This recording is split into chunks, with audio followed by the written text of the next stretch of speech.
क्या आपने कभी गौर किया कि बड़े लोग क्यों सादा जिंदगी गुजारते हैं? डॉक्टर नजीर साहब 1960 में गवर्नमेंट कॉलेज लाहौर के दबंग प्रिंसिपल थे। उनके पास सिर्फ 2 सूट थे, एक लॉन्ड्री में होता और दूसरा वो पहन लेते। स्लीपिंग सूट वो बाथरूम में लटकाए रखते। जूता वो 4-5 साल के लिए खरीदते, खराब हो जाते तो इसकी मरम्मत करा लेते, ज्यादा खराब हो जाए तो मजबूरी में नया खरीद लेते, और जब तक वो मुकम्मल तौर पर खराब नहीं होता था उसका इस्तेमाल भी जारी रखते। ये 1960 की दहाई में गवर्नमेंट कॉलेज के प्रिंसिपल और मुल्क के बड़े दानिश्वर का लाइफस्टाइल था। और वो ऐसे प्रिंसिपल थे जो सदर अयूब खान को भी इम्तिहान के दिनों में कैंपस आने की इजाजत नहीं देते थे। उन्होंने गवर्नमेंट कॉलेज की 3 अतराफ की सड़कों पर हॉर्न बजाने पर पाबंदी लगाई और ये पाबंदी 30 साल तक कायम रही। लेकिन आप इस शख्स की सादगी देखिए, उसके कमरे में वार्डरोब नहीं थी। अब सवाल यह है कि क्या डॉक्टर साहिब सादगी के सिलसिले के वाहिद मुजद्दिद थे? जी नहीं। दुनिया का हर बड़ा इंसान और बड़ा मुआशरा डॉक्टर साहिब की तरह सादा होता है। क्यों? क्योंकि सादगी जहानत का आखिरी दर्जा होता है। इंसानी जहानत के 5 दर्जे होते हैं। पहले दर्जे के इंसानों को स्मार्ट कहा जाता है, दूसरे दर्जे में ज़हीन लोग आते हैं, ये इंटेलिजेंट होते हैं, तीसरे दर्जे में ब्रिलियंट आते हैं, चौथा लेवल जीनियस यानी आइंस्टाइन किस्म के लोगों पर मुश्तमिल होता है, जबकि इंसानी जहानत का आखिरी दर्जा सादगी होता है।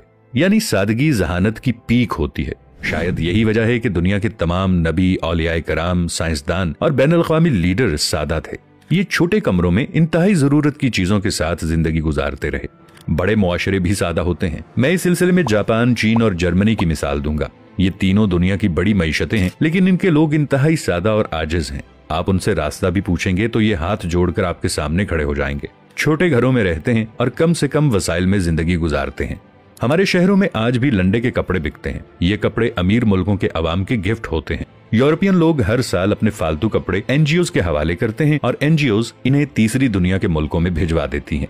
जापान में सेकंड स्ट्रीट के नाम से स्टोर्स की एक चेन है। इसमें सेकंड हैंड अशिया बिकती हैं। आपको वहाँ जुराबों से लेकर रोलेक्स की घड़ियां तक मिल जाती हैं। जापानी लोग थोड़ा अरसा इस्तेमाल के बाद अशिया को आधी कीमत में बेच देते हैं और स्टोर्स उन्हें दोबारा फरोख्त कर देते हैं और उन्हें इस्तेमाल करते हुए किसी को बुरा नहीं लगता। आपको ये सादगी दुनिया के बड़े लोगों में भी मिलती है। मुरारजी देसाई भारत के वजीर आजम थे।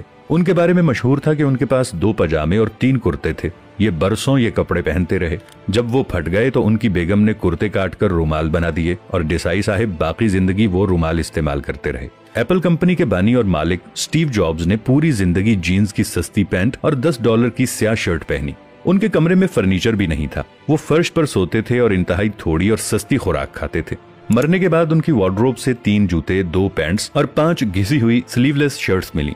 बिल गेट्स के कपड़े भी सादा और सस्ते होते हैं। आप उसे 3 रंगों के सस्ते सूट में देखेंगे और ये सूट्स भी बरसों इस्तेमाल होते हैं। वॉरेन बफेट आज भी पुराने घर में रहता है, पुराने सूट्स पहनता है और $5.5 का मैकडॉनल्ड का बर्गर खाता है। दुनिया के इस वक्त के अमीर तरीन शख्स एलॉन मस्क ने अपने तमाम घर, जिनकी मालियत $134 मिलियन थी, बेच दिए हैं और अब उसका कोई मिल्कियती घर नहीं है। ये ऑफिस के छोटे से कमरे में रहता है और इसका लाइफस्टाइल आम मिडिल क्लास अमरीकी से भी पस्त है। पाकिस्तान के अंदर भी ऐसे बेशुमार लोग हैं। अब्दुल सत्तार ईदी साहिब ने पूरी जिंदगी मुर्दों के जूते और कपड़े पहने। उनकी टोपी की मालियत भी $2 होती थी, लेकिन इस शख्स ने दुनिया की सबसे बड़ी एम्बुलेंस सर्विस बनाई। जिंदा लोगों में सैयद बाबर अली कमाल इंसान है। ये 97 साल की उम्र में भी लम्स में ऐसे डिपार्टमेंट्स बना रहे हैं जो 10 साल बाद मुकम्मल होंगे।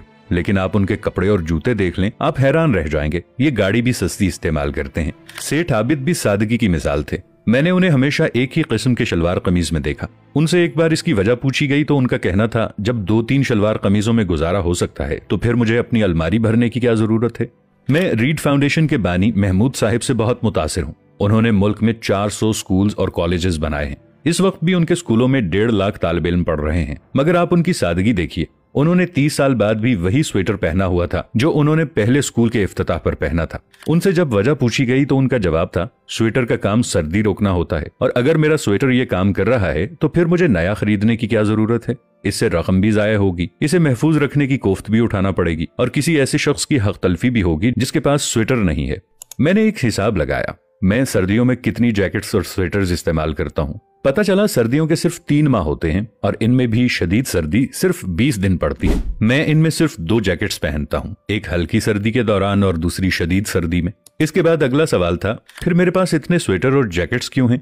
मेरे पास इसका कोई जवाब नहीं था। यकीनन मैं भी उन लोगों में शामिल हूं जिनका ज़हनी अफलास खत्म नहीं हो सका, और हम वार्डरोब्स को नाक तक भरकर खुद को रईस समझते हैं और वार्डरोब भरो के इस खेल में ये भी भूल जाते हैं कि वार्डरोब्स वाले लोग बड़े नहीं होते। बड़े वो होते हैं जिनके कमरों में डॉक्टर नजीर अहमद साहिब की तरह वार्डरोब्स नहीं होती। ये लोग जानते हैं कि जरूरतें महदूद होती हैं, लेकिन हवस की कोई हद नहीं होती, और क़नाअत का असल मफहूम भी यही है। नाज़रीन।